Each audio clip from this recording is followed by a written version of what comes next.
Welcome back to my channel. আশা করি প্রত্যেকে ভালো আছেন।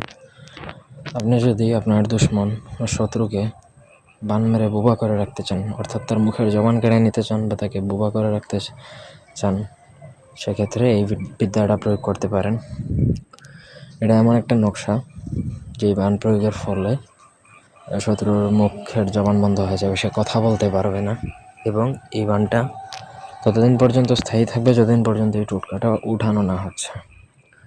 প্রসেস আমি বলে দিব, যেই নিয়মে বলবো সেইভাবেই করবেন। তার আগে বলে রাখি, আমার চ্যানেলটা সাবস্ক্রাইব করবেন, লাইক কমেন্ট শেয়ার করবেন। আপনাদের ব্যক্তিগত যে কোনো প্রয়োজন বা যে কোনো কাজ যদি আমাদেরকে দিয়ে করাতে চান, সেক্ষেত্রে স্ক্রিনে দেওয়া নাম্বারে সরাসরি ফোনে, হোয়াটসঅ্যাপে অথবা ইমোতে যোগাযোগ করে যে কোনো কাজ করাতে পারবেন, দেশে অথবা দেশের বাইরে থেকে। নকশাটা একটু ডিফিকাল্ট, কিন্তু আপনাকে লিখতে হবে বা লেখা জানতে হবে। লেখা না জানলে এইসব কাজ আপনার জন্য না। সুতরাং নকশা কঠিন বা সহজ নকশা এগুলো খোঁজার লাভ নেই। আপনার কাজ করতে গেলে কোনো সময় কঠিন কাজ করতে হবে, কোনো সময় সহজ কাজও করতে হবে। তো ধরে নিলাম নকশা আপনি লেখা পারেন, এবং নকশাটা লিখতে হবে হচ্ছে যে কোনো শনি মঙ্গলবার দিনে ভোজ পাতার মধ্যে অরিজিনাল কেশরের কালি দ্বারা। আমি আবারও বলছি, কেশর কস্তুরি এই ধরনের কালি দ্বারাই লিখতে হবে, অন্য কোনো কালি দ্বারা লিখলে হবে না। নকশার নিচে যার মুখ বন্ধ করবেন বা বোবা বানটা যারা মারবেন তার নাম, বাবার নাম, মায়ের নাম এবং ঠিকানা উল্লেখ করতে হবে।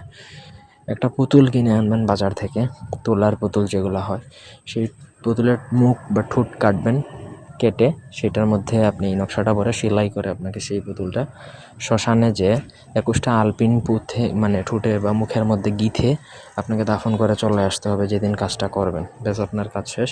72 ঘন্টার মধ্যে এই বানটা লেগে যাবে এবং সে বোবা হয়ে যাবে, গ্যারান্টি দিচ্ছি। ধন্যবাদ।